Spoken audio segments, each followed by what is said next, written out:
यह कहानी उन लोगों के लिए है जो अक्सर अपनी भूलों पर ध्यान नहीं देते हैं और इसे अपने वर्तमान पर प्रभावित होने देते हैं। अगर आप इससे सहमत हैं तो इस वीडियो को देखें और अंत तक समझें एक शक्तिशाली संदेश जो आपकी दृष्टिकोण को बदलकर बेहतर बना सकता है।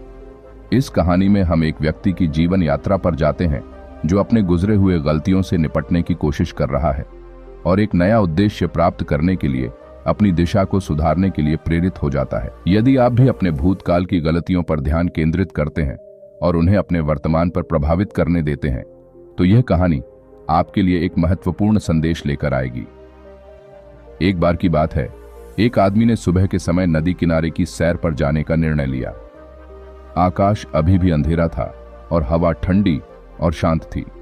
जब वह चल रहा था तो अचानक उसने एक थैला जमीन पर पड़ा हुआ देखा।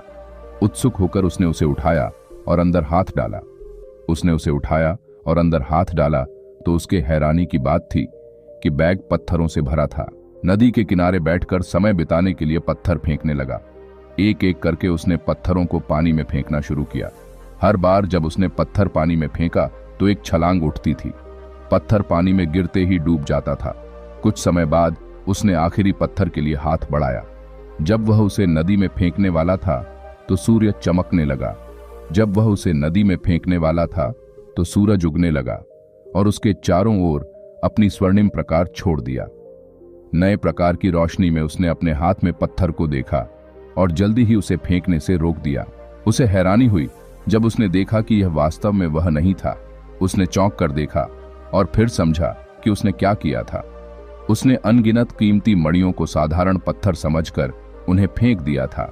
पछताया हुआ वह अत्यधिक खेद में डूबा हुआ था और कड़ाहट से रोने लगा।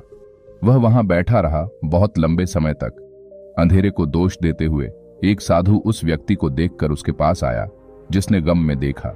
साधु ने वहां पहुंचकर उससे पूछा, मेरे दोस्त, तुम्हें क्यों रोते हुए देख रहा हूं, क्या बात है? व्यक्ति ने साधु को अपनी कहानी सुनाई, बताया कैसे उसने बिना जाने अपनी कीमती वस्तु को फेंक दिया।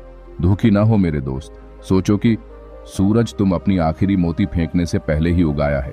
यह एक मूल्यवान पत्थर अभी भी तुम्हारे जीवन को बदल सकता है। हारे हुए के लिए शोक मत करो, धन्यवादी रहो कि तुम्हारा जीवन बदल सकता है। आपके पास इस एकमात्र मणि के लिए क्या है? यह आपकी मदद कर सकता है। इसलिए जो आपके पास है उसमें आनंद लें और एक उज्जवल भविष्य के लिए प्रयास करें और इस आशीर्वाद के लिए ईश्वर का धन्यवाद करें। महात्मा के ज्ञानी शब्दों को सुनकर व्यक्ति रोना बंद कर दिया। उसने समझ लिया कि महात्मा के शब्दों में ज्ञान है। उसने अपने दुहक को समझा और नए उत्तर की ओर अग्रसर होने का निर्णय लिया। जीवन में हमें यह दिखाई देता है कि हम अक्सर हमारे जीवन में मूल्यवान चीजों को नजरअंदाज कर देते हैं क्योंकि हम अधिक ध्यान देते हैं उन चीजों पर जो हमें लापरवाह लगती है। ये कहानी हमें यह सिखाती है कि हमें उस चीज पर अधिक ध्यान देना बंद कर देना चाहिए जो हमारे जीवन में गायब है और इसके बजाय हमें उसे ज्यादा महत्व देना चाहिए जो हमारे पास है। इस दिनचर्या में हमें अपने पास जो है उसका सर्वोत्तम उपयोग करना चाहिए। हम अपनी समस्याओं के बारे में चिंतित होने में, दूसरों से अपनी तुलना करने में या अपनी गलतियों का पछतावा करने में इतना समय बिताने में अत्यधिक महत्वहीन है कि हम अभी भी जिन अच्छी चीजों को हमारे पास हैं उन्हें ध्यान में नहीं लेते। यह कहानी हमें याद दिलाती है कि हमें अपनी दृष्टिकोण को बदलकर और वर्तमान के प्रति अधिक सावधान रहने की आवश्यकता है। हम में से कई लोगों को अपने करियर, रिश्तों या निजी जीवन में असफलताओं का सामना करना पड़ा है। इन निराशाओं से अभिभूत होना और यह मानना आम बात है कि हमने सब कुछ खो दिया है। हालांकि अगर हम रुककर विचार करें तो हमें पता चलेगा कि हमें अभी भी आशा है। आशा उन सबकों में पाई जा सकती है जो हम अपनी असफलताओं से सीखते हैं। अपनी ताकत में जैसे ही व्यक्ति अपने हाथ में आखिरी कीमती मणि का खोज करता है, हमें भी अपने जीवन में छिपी खजाने का पता लगा सकते हैं। इस कहानी ने हमें पहला सबक सिखाया है कि व्यक्ति जब अपने मान्यतित दुर्भाग्य पर रो रहा था तब आभार का महत्व है। आभार हमें यह समझने में मदद करता है कि हमारे पास कितनी भी छोटी चीजें हो, हमें उनका मूल्यांकन करना चाहिए।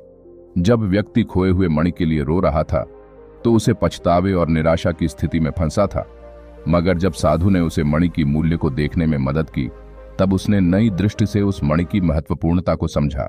उसकी आंसुओं ने उसके चेहरे पर एक मुस्कान लाई और उसने अपने पछतावे और निराशा को दूर कर दिया। साधु ने उसे एक नया दृष्टिकोण दिया जिसने उसकी जिंदगी को पूरी तरह से बदल दिया।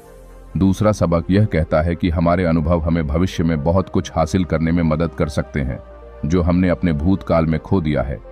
हमें अपने भूतकाल से सीखकर और उन सब सबकों को लागू करके हम एक और उज्जवल भविष्य बना सकते हैं।